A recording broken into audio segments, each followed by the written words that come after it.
1월 13일 오늘도 주님과 함께하는 말씀으로 하루를 시작하는 여러분 되시기를 주님의 이름으로 축복합니다. 오늘 우리에게 주신 하나님 말씀은 마태복음 1장 18절부터 25절까지 말씀입니다. 주님 감사합니다. 예수 그리스도의 나심은 이러하니라. 그의 어머니 마리아가 요셉과 약혼하고 동거하기 전에 성령으로 잉태된 것이 나타났더니 그의 남편 요셉은 의로운 사람이라 그를 드러내지 아니하고 가만히 끊고자 하여 이 일을 생각할 때에 주의 사자가 현몽하여 이르되 다윗의 자손 요셉아 내 아내 마리아 데려오기를 무서워하지 말라. 그에게 잉태된 자는 성령으로 된 것이라. 아들을 낳으리니 이름을 예수라 하라. 이는 그가 자기 백성을 그들의 죄에서 구원할 자이심이라 하니라. 이 모든 일이 된 것은 주께서 선지자로 하신 말씀을 이루려 하심이니 이르시되 보라 처녀가 잉태하여 아들을 낳을 것이요 그의 이름은 임마누엘이라 하리라 하셨으니 이는 번역한즉 하나님이 우리와 함께 계시다 함이라. 요셉이 잠에서 깨어 일어나 주의 사자의 분부대로 행하여 그의 아내를 데려왔으나 아들을 낳기까지 동침하지 아니하더니 낳음의 이름을 예수라 하니라. 아멘. 예전 아메리카의 원주민들은 그들의 소년들을 훈련시키기 위해서 특별한 의식을 치렀다고 합니다. 그것은 깊은 숲속에서 혼자 밤을 지새우게 하는 것이죠.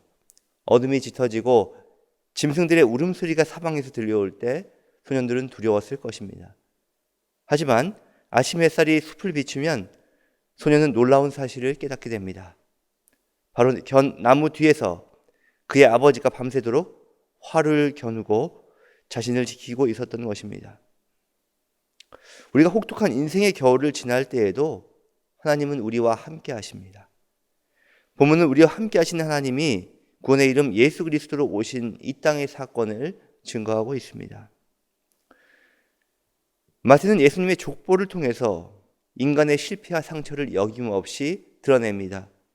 다말, 라합, 룻, 바세바 등 모두 흠이 많고 이방 연인이었던 이들까지 족보에 포함시켰다는 것은 예수 그리스도는 모든 민족과 열방을 품고 또 구원하기 위해서 이 땅에 오신 분이심을 증거하는 것입니다.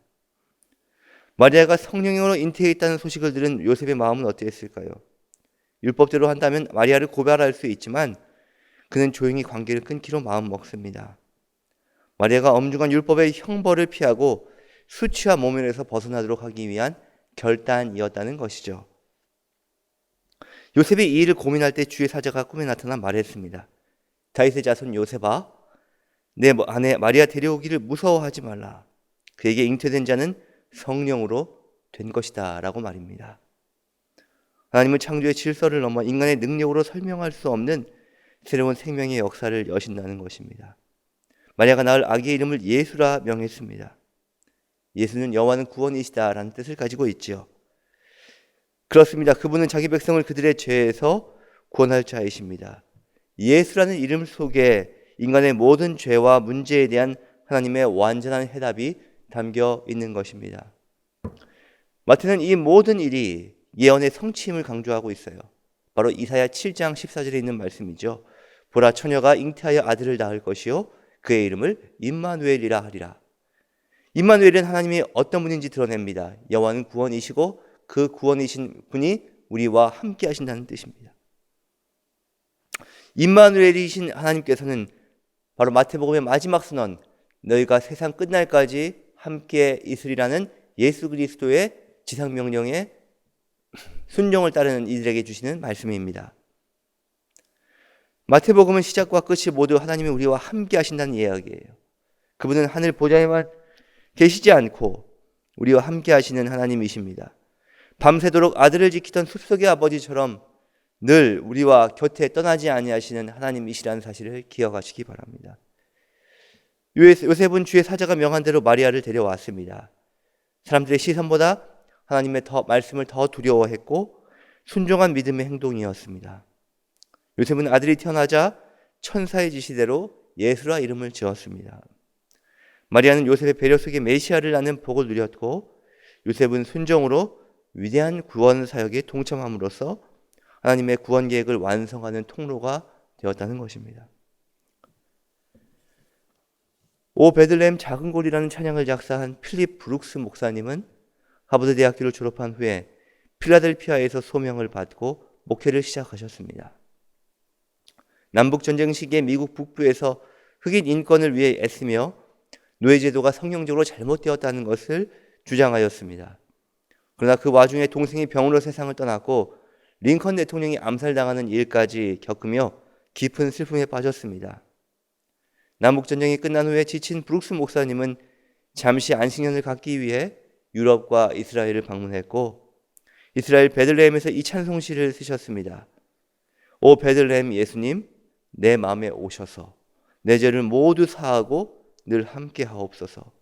저 천사들의 소식 나 기뻐 들으니 오 임마누엘 주 예수님 내 마음에 오소서. 전쟁과 인간의 사악함 속에 지쳐있던 필립 브룩스 목사님이 베들레헴에서 이 찬송을 통해 다시 소망을 회복하셨다고 합니다. 저는 이보다 더 근사한 크리스마스 찬양이 또 있을까 싶습니다. 아무리 이 세상이 어둡고 사람들이 자기 소견에 옳은 대로만 행하며 자기 주장에 빠져있는 시대라 할지라도 우리는 이 찬송을 부를 수 있다는 거죠. 우리가 시간을 내어 예배드릴 수 있는 이유는 바로 베들레헴에서 오신 예수 그리스도가 계시기 때문입니다. 바로 그분이 우리의 소망이시기 때문입니다. 이 소망을 품고 예배하는 모든 분들에게 주의 축복이 있다는 겁니다. 그러므로 살아가는 여러분, 우리는 인생의 어둠 속에서 혼자라고 느낄 때가 많이 있습니다.